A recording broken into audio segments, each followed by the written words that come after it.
Assalamualaikum warahmatullahi wabarakatuh. Saya Nur Ala Syuhada daripada unit BM2.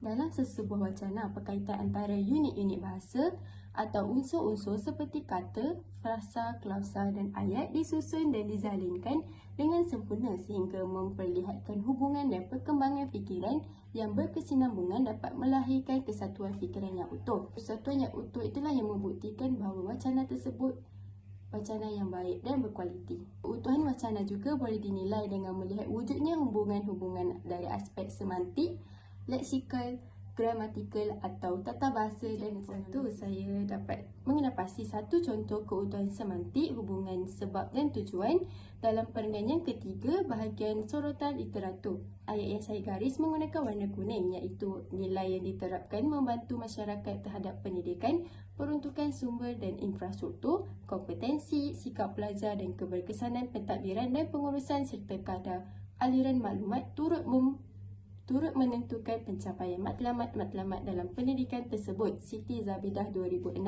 Kenyataan ini diklasifikasikan sebagai sebab.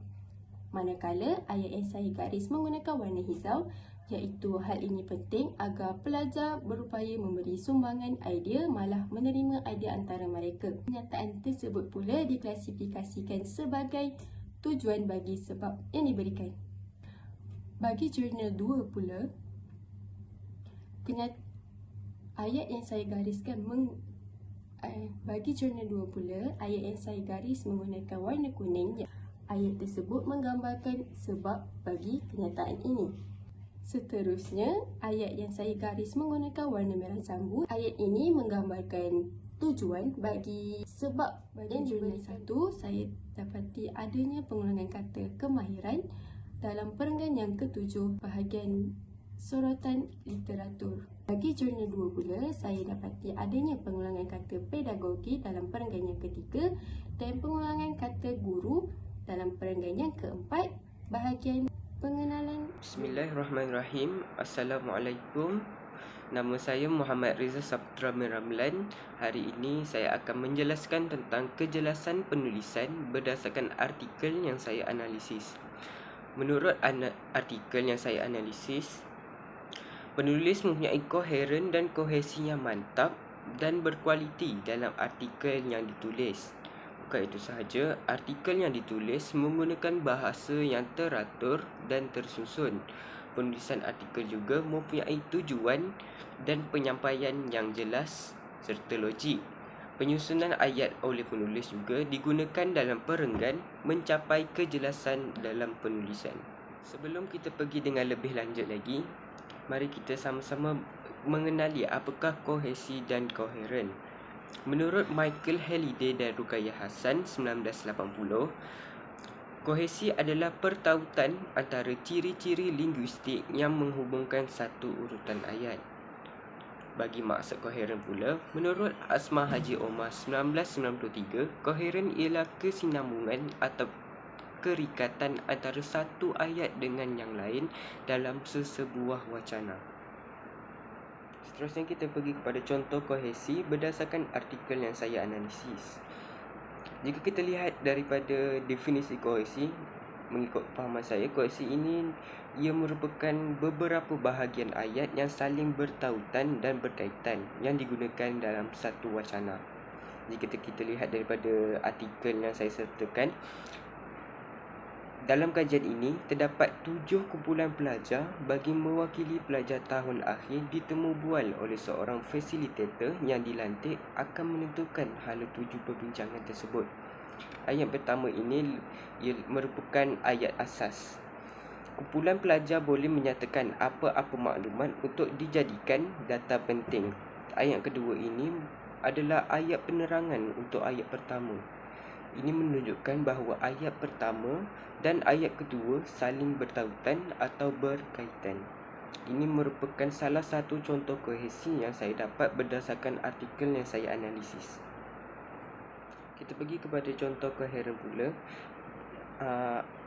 Bagi koheren pula, seperti contoh yang saya analisis, ia menunjukkan terdapat kesinambungan antara perenggan dengan perenggan atau ayat dengan ayat berdasarkan artikel yang saya analisis. Assalamualaikum warahmatullahi wabarakatuh. Nama saya Nur Syuhada binti Mustafa dari Unit Bahasa Melayu 2. Slide ini akan menceritakan tentang rujukan yang digunakan oleh artikel yang telah diberi. Di sini, saya ingin membincangkan sedikit sebanyak tentang sumber rujukan. Rujukan merupakan perkara yang penting untuk kita lampirkan dalam penulisan ilmiah kita. Pertama sekali, sumber rujukan yang kita gunakan adalah rujukan dari format American Psychological Association atau lebih dikenali sebagai APA. Antara sumber rujukan yang boleh diambil adalah artikel akademik, jurnal, buku digital, website akademik seperti Google Scholar maupun blog peribadi. Artikel yang dipaparkan merupakan contoh menulis rujukan dalam penulisan ilmiah. Sebagai contoh, dalam artikel 1 dan 2 yang telah ditunjukkan, penulis tersebut menulis rujukan di dalam artikel dengan betul. Penulis memasukkan nama penulis rujukan dan tahun rujukan tersebut diterbitkan. Ini adalah contoh bagaimana menulis rujukan dalam penulisan ilmiah. Kemudian, saya ingin menerangkan langkah-langkah untuk menulis rujukan dan menyenaraikan rujukan yang digunakan dalam penulisan ilmiah. Di bahagian rujukan, pertama sekali adalah nama penulis rujukan, kemudian tahun terbitan. Seterusnya, jenis rujukan seperti tajuk buku, jurnal, artikel atau laman sesawang. Yang terakhir, jenis kajian tersebut. Teknik menulis rujukan juga hendaklah dijarakkan selepas garisan kedua. Akhir sekali, rujukan yang diterima dalam penulisan ilmiah hanyalah berformat APA edisi ke-7 sahaja. Kesimpulannya, tujuan utama kita untuk melampirkan rujukan dalam bahan ilmiah adalah untuk menunjukkan kredibiliti terhadap pengolahan idea asal atau fakta atau petikan kenyataan yang kita ambil daripada mereka. Tambahan itu, sumber rujukan ini penting untuk menyatakan hasil kerja kita bukan dari hasil aktiviti plagiat yang boleh mengakibatkan hasil kerja kita dianggap meniru.